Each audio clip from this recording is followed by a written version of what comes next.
here is the intersection of U.S. Highway 129 and Cochran's Creek Road.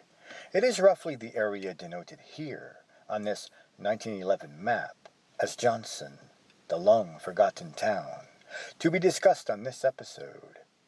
Yes, folks, it is a long-forgotten town. The name Johnson is rarely, if even at all, used today in 2022 to refer to this region, however. As this list of historic post offices can attest, Johnson did have a post office from 1890 to 1914. What little information can be found out about the history of Johnson is scant and not at all conclusive. There is so little information of the history of the long-gone town that the only way to dig much up is to search a couple of local family names. In doing so, there is no mention of the town per se. First, though, let me start by showing you this. This here is a 1926 report entitled Contributions to the Hydrology of the United States. In this very report, this entry can be found. So, we know that Johnson, it once held a store. Yes, folks, once upon a time long ago, you could have bought something here. And we also know, as mentioned just a tad bit earlier, Johnson once held a post office. Apparently, the store in this area has come to be known as Outland Gas and Grocery. However, this nice building here, it does not appear to be open. Well, maybe it is still open, I don't know, but it is not open right now. But as you can see, on the door there is a sign that says, closed. Can we get a peek inside, though? What kind of stuff might lie in there? Well, as you can see, there is stuff in there. I guess then they are probably still open, but I don't know when. But I do wonder if these gas pumps here still work today. I mean, they're so old. They don't even take debit cards, but that nagging question does remain. Why do they sell rocket and jet fuel around here? Is that what's really in those pumps? Not sure, but this store building, does it today hold, I don't know, any remnants of that old Johnson store? Yeah, there is not much of a way for me to pinpoint the exact location of that town of Johnson, the store or the post office, But today there is this store here, so maybe that old store stood right here. That is, if this is where the town of Johnson once stood. If not here, though, I guess it was close to this area, or so it would seem. This here is a photo of Oxa Johnson. It is, however, unclear as to how the name of Johnson in regards to a town site ever came about. This here is a book, Graham County Heritage. In it, this entry can be found. It traces the history of the Johnson family. However, there is no mention of the family having anything to do with the town or even with this very vicinity. This here is a 1927 photo of the Bemis lumber plant. It is important due to the Johnson family having arrived in the Robbinsville area from Blount County, Tennessee, when the Bemis lumber was building its band mill about 1927. J.N. Johnson worked as a saw filer for the lumber mill, and the Johnson family remained residents of the county until Aksa died in 1956, and J.N. in 1957.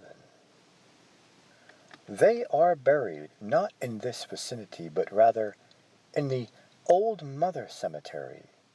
Yes, this area is a tad bit east of Robbinsville, and certainly not here. So, is there a Johnson family connection to here?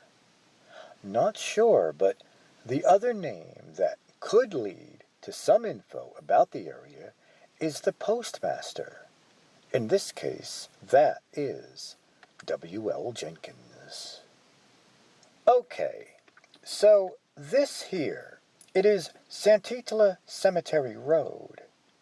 Let's take a ride up this road to the cemetery.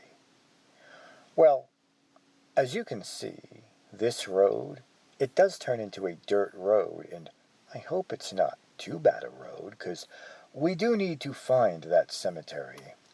Now, there is a sign over here that says one way, and that the cemetery is that way. It looks like it might be a loop. Whatever the case, we do need to go that way. So, I guess this is where the road goes. Yes, we have arrived at the cemetery. Who would have thought, though, that it would be in such a big, hilly open field? At the top of the hill, up there, appears to be the cemetery, and let's see if we can get any closer without having to walk up that hill. Look where this road goes. Yes, it does look like we can get quite close to this cemetery without me having to walk up that steep hill. The thing is, though, we are on the lookout for at least one or two Jenkins graves. There are supposed to be a couple of graves here that do bear the name of Jenkins. Supposed to be. The question is, can I find them? I don't know. Let me look around. Well, I have walked around. Yes, I have looked at those down the hill there, and yes, I have walked through the middle of here and looked at both sides. And no, I did not see a name of Jenkins or Johnson. Now, that does not mean such a name does not exist here. So, no, some of the graves are a bit hard to read, and it might be possible I have overlooked a few, since I admit I did not glance at every single grave here. I just scanned the area, like how in school they call it skimming. You don't really read it, you just skim it, and hope you pass the test. I'm not in school now, so who cares? The thing is, regarding such graves, according to Find a Grave, there are only two, and none that bear the name of Johnson. That is, despite the cemetery being very close, if not even in, what was once the town of Johnson. Now, looking up these two names in the family section of this book, there really is nothing said that directly ties those families to this vicinity. Yet, it has been noted that a postmaster with the name of Jenkins once did work in this area, somewhere hidden in the depths of this vicinity's genealogy tree. There must be some kind of connection. Okay, so this here, it is a photo of Wade and Mexie Shope Jenkins. Well, this entry does talk about Wade and Mexie living once on Gladden Creek. Well, guess where that is? Yeah, this right here, it is Gladden Creek Road, and this here, it is Gladden Creek, a beautiful little creek. And it is located just a tad bit south of Cochran's Creek. Oh, by the way, did I show you Cochran's Creek earlier? If not, well, here it is. Okay, back to this creek, Gladden Creek. So, yeah, if Wade and Mexie lived on Gladden Creek, then they lived very close to, if not even in, what was once the town of Johnson. Overall, though, there just is not a whole lot of information that can really be dug up about this supposedly long-gone town of Johnson.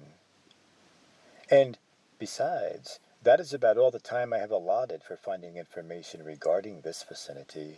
I did not come across any document or any kind of report that provides a conclusive connection to a given Jenkins or a given Johnson, for, well, how this long-gone town of Johnson ever got its name.